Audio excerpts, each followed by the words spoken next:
harka fuunee akkam jirtu har'ammoo namoonni baay'een gaaffii kana kan qabanii keessumattuu dubartoonni yeroo baay'ee pireedii kootu jeeqame yookaan marsaa laguu kootu jeeqame dafee natti dhufu yookaan immoo dafee natti dhufa warri biroon immoo yoo dhufe baay'ee na dhiigaa warri kaan immoo yoo dhufe dafee narraan deemu guyyaa 15 irra tura warri kaan immoo yoo dhufe xiqqooma dhiigee sokkaa yookaan xiqqooma xabbi jedhee deema kan jedhani dubartoota muraasa miti jechuudha. Kanaaf har'a maal waliin ilaallaa inni tokkoffaan marsaan laguu jeeqame kan jennu yoomi. Kana jechuun marsaan laguu noormaaliidha kan jennu yoomi noormaalii miti kan jennu immoo yoomi. Inni lammaffaan jeeqamuu marsaa laguuf sababa wantoonni ta'an maal fa'i. Inni sadaffaan marsaan laguu yoo jeeqame akkamittiin yaala akkamitu kennamaafi kan jedhu wal duukaa ilaallaa jechuudha. Kun Dr. Yoon Bashaanaati mana teessanii waa'ee fayyaa keessanii waa'ee fayyaa maatii keessanii karaa isin ittiin hubannoo argattan waan ta'eef subscribe gochuun nu cina dhaabbadhaa isiniin jenna. Yoo gaaffii qabaattan comment irratti nuuf barreessaa. Yoo jaallattan like gochuu share gochuu hin dagatinaa isiniin jedha. Hamma dhumaatti na faana tura. Tokkoffaa irratti marsaan laguu jeeqame kan jennu yoomi. Kana jechuun noormaalii fi abnoormaal yookaan noormaalii ta'uu dhiisuusaa akkamiin karaa kamiin kiraateeriyaa kamiin beeknaa kan jedhudha. Wantoota sadi beekuu qabdu asirratti. Marsaan laguu noormaaliidha moo noormaalii miti?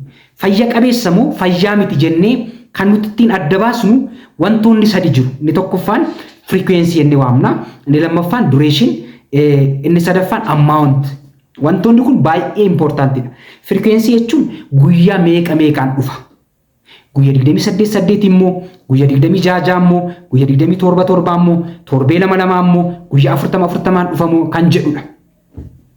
Yeroo meeqa ture dhufaa kan jedhudha frequency.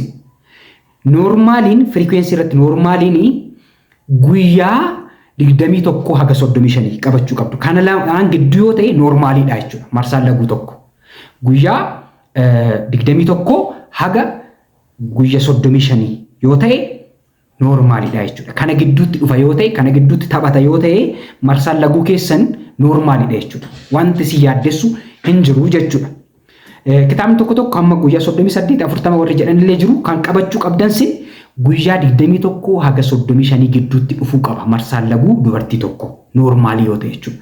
Torbee lamaan kan dhufu normaalii miti, guyyaa 18 kan dhufu normaalii miti, akkasumas immoo guyyaa 40 45 kan dhufus normaalii miti jechuudha. Turtiinsaa guyyaa 21 haga guyyaa 35 ta'uu qaba. Lammaffaa irratti yoo nutti dhufe guyyaa meeqa nurra tura? Kun duration jennee kan waamnudha. Inni kun guyyaa 3 haga guyyaa 8 yoo ture normaaliidha jechuudha. Guyyaa 8 ol yoo ture normaalii miti, guyyaa 3 gadis yoo ture dafee kan deemedha jechuudha. Kanaaf guyyaa 3 haga guyyaa 8 isinirra tura taanaan dhufee normaaliidha. Dubartoota baay'ee irratti guyyaa 3 haga 5 kan inni turu jechuudha. Average guyyaa 3 haga 5 tura normaaliidha jechuudha. Amma 8 yoo tures normaaliidha. Garuu guyyaa 8 ol yoo isinirra ture marsaan laguu keessa rakkina qabaa jechuudha. Isa sadaffaa irratti maal ilaallaa? Amount. Kana jechuun immoo hamma dhiigee jechuudha. Dhiiga hamma dhiigu. Kana safaruun baay'ee nama rakkisa. Kitaabonni tokko kitaabni maal jedhaa? ml 30 haga ml 80 jechuun mililiitirii 30 haga mililiitirii 80 kan jedhu jiru jechuudha. Isa kana safaruunsaa xiqqoo nama rakkisa. Kanaafi hamma moodesii guyyaatti isin fayyadamtan irratti hundoofnedha nuti. Baay'ateera moo hin baay'anne kan jennu jechuudha. Dubartiin tokko guyyaa tokko keessatti sa'a 24 keessatti moodesii 5 sa'a ol fayyadamti taanaan baay'eedha jechuudha. Halkan immoo kaatee jijjiirti taanaan erga raftee itti baay'atee moodesiitii kaatee jijjiirti taanaan inni kunis baay'achuu isaa argisiisa jechuudha. Kanaaf marsaan laguu moodesii amma sin jijjiirtisa taanaan baay'ee sin dhiiga taanaan inni kun noormaalii miti jechuudha. Baay'ateera jechuudha. Rakkina hamaaf sin saaxiluu waan danda'uuf hir'ina dhiigaa isinitti fiduu danda'a. Dhiibbaa dhiigaa keessan gad buusuu danda'a. Kanaaf yoo moodesii amma jijjiirtu ta'e guyyaatti 24 hawrii keessatti yookaan sa'a 24 keessatti moodesii 5 ol fayyadamtu taanaan halkan kaatanii moodesii jijjiirtu taanaan inni kunis isinitti baay'achuu isaa argisiisa waan ta'eef hakiima biratti deemtanii ilaalamuu qabdu jechuudha. Maal ilaalla jechuudha? Frequency, duration and amount sadansaa jechuudha. Guyyaa hammamii turee hamma ni dhufu? Erga dhufee immoo guyyaa hammamii akka nurra turuu fi yoo dhufe immoo hammam akka dhiigu ilaalla jechuudha. Kana sadarratti hundoofnee marsaa laguun tokko noormaaliidha moo noormaalii miti? Nagaadha moo nagaa miti jennee kan nuti adda baasnu jechuudha. Eeshi yoo nagaa miti ta'e guyyaan turee dhufu baay'ee tura yookaan yoo hirratee dhufa yoo ta'e daddafee dhufa yoo ta'e yookaan tutturee nutti dhufa yoo ta'e erga dhufee baay'ee nurra tura yoo ta'e baay'ee nu dhiiga yoo ta'e maaltu fide jennee immoo sababa isaa barbaaduu qabna jechuudha. Wantoonni jeeqamuu marsaa laguu nutti fidan yookaan sababoonni isaanii kan armaan gadiiti jechuudha. Sirriitti na caqasaa. Haala salphaa ta'een siniif ibsuuf na yaala. Xiqqooshii complicated ta'ullee ulfaatullee haala salphaa ta'een akka siniif hubachuu dandeessanitti gabaabsee siniif ibsuu yaala. Sababoota jeeqamuu marsaa laguu fidan isinitti himaa seeraan na caqasaa jechuudha. Tokkoffaa irratti marsaan laguu keenya arguu fi gadameessa keenya duwwaa miti yookaan immoo oovaarii yookaan oomishtuu puuphaa qofaa miti yookaan immoo hormoonota qofaa miti kan kontribuut godhu jechuudha. Marsaa laguu tokko dubartiin tokko arguu fi hypothalamus pituitary ovarian axis jennee kan waamnu jira jechuudha. Warri kun nagaa ta'uu qabu. Hypothalamus kan jennu sammuu keenya keessatti gilaandii argamudha. Inni kun hormoonii maddisiisa. Hormoonii sun immoo ajaja pituitarii jedhamuuf kennaa jechuudha. Pituitariinis hormoonii maddisiisu qaba jechuudha. Hormooniin suni dhaqee ovaarii keenya iddoo puuphaan oomishamtu irratti ajaja ni dabarsa jechuudha. Ajaja walirraa fudhatu warri kun. Ajaja walirraa fudhatanii gadameessi irratti sheeda akka inni ta'u gadameessi ji'a ji'aan akka dhiigu taasisu jechuudha. Kun hormoonota sammuurraa ajajamaniin gara ovaarii keenya achirraa gara gadameessa dubartootaa deemee ajaja walirraa fudhatanii ajaja waliif dabarsanii akka gadameessi ji'a ji'aan dhiigu taasisu jechuudha. Inni kuni hypothalamus pituitary ovarian uterine axis jennee waamuu dandeenya jechuudha.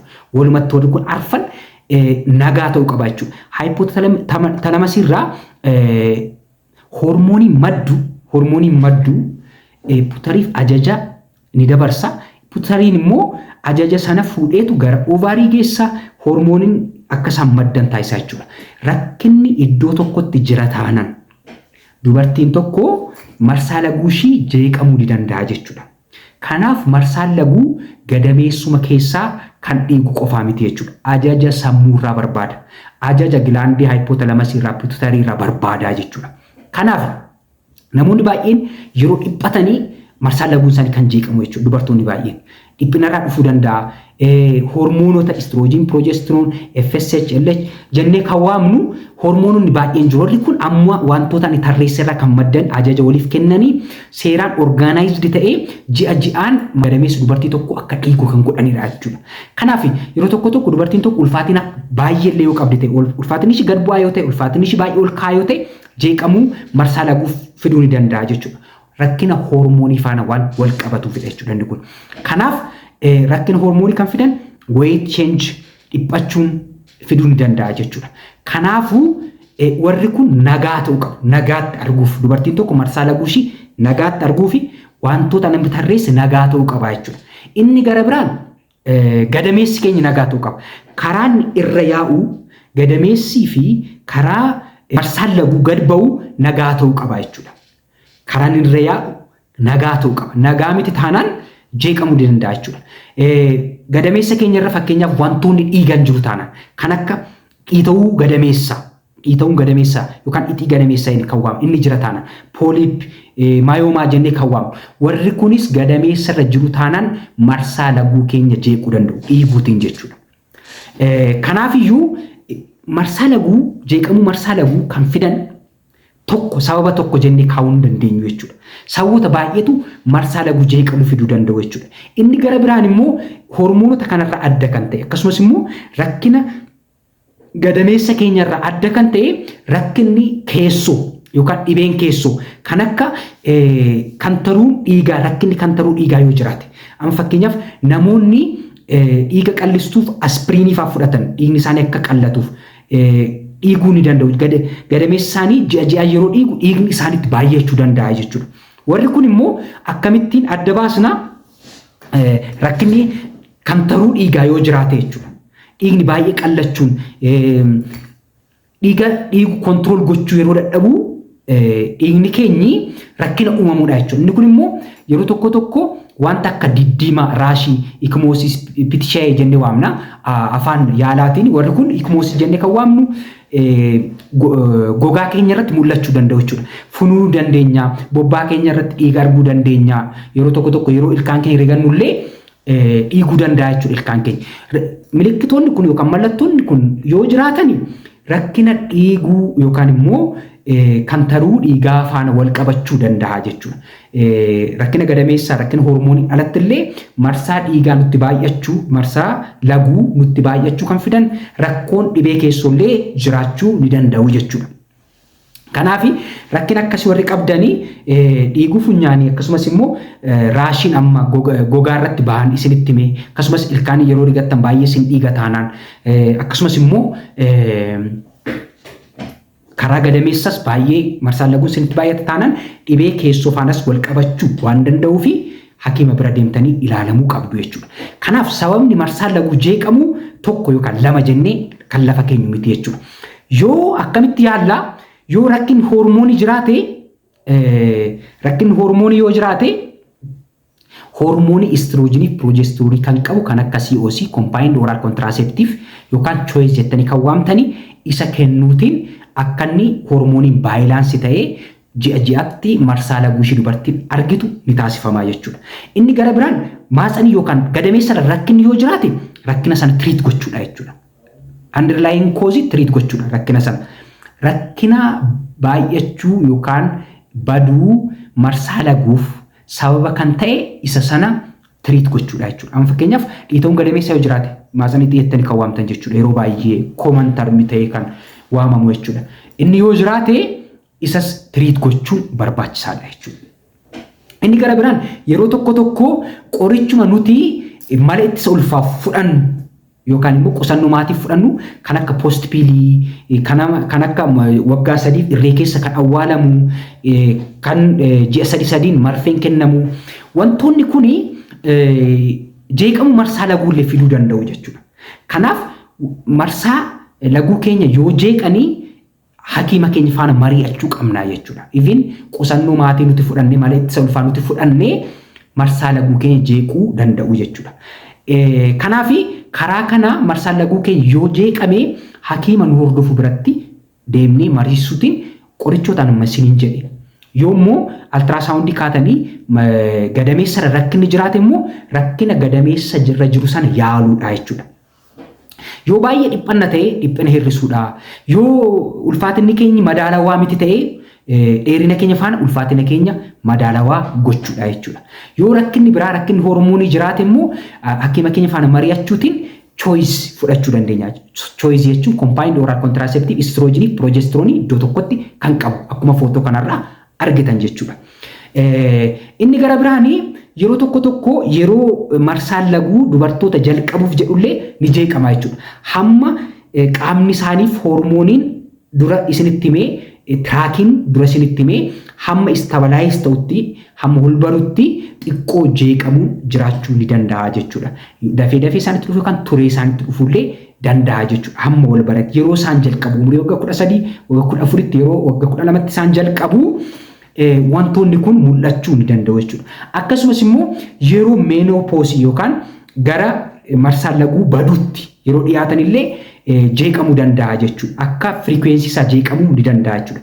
Kanaaf wantoonni kun yoo mudatan dooktara nu hordofu faana mari'achuun gaariidha jechuudha.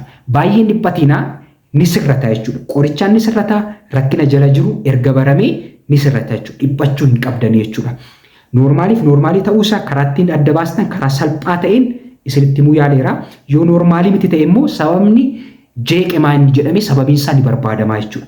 Rakkina hormoonii yoo ta'e karaa hormoonii akka inni sirratuuf yeroo tokko akkuma dura isinitti himuuf yaale choice wanta jedhamu combined oral contraceptive estrogenii progesteronii kan qabu isatu kennamaa jechuudha. Yeroo qoricha kana immoo dubartoota hundatu fayyadama miti baasawwee waan sin hubachuu qabdan jechuudha. Combined oral contraceptive yeroo baay'ee choice jedhanii faarmaasii irraa yeroo isaan bitanii fayyadaman ni argina jechuudha. Waan sin hubachuu qabdanii choice dubartiin hundi fayyadamuu hin dandeessu. Fakkeenyaaf dhiibbaa dhiigaa ishee baay'ee ol ka'aa kan ta'e dhibeen sukkaaraa ishee baay'ee ol ka'aa kan ta'e dhibee onnee kan qaban maayigiriinii hamaa kan qaban akkasumas immoo rakkina tiruu rakkina kalee baay'ee hamaa kan qaban qoricha kana fayyadamuun duraa rakkinoonni kun jiraachuu dhabuu isaanii adda baafamee qorichi kun isaanii barraa jechuudha. Kanaaf waan choice jedhamee choice bittanii fudhachuu hin qabdan marsaa laguun keessa yoo jeeqameef jechuudha. Rakkinni choice akkasiin fudhanne isin taasisu rakkinni fayyaa biraa hamma hin jirretti fudhachuu ni dandeessu. Garuu rakkinni fayyaa biraa yoo jiraate fudhachuu hin qabdan hamma hakiima keessan mariisistanitti jechuudha. Galatooma lafa nagaa oolaa lafa nagaa bulaa.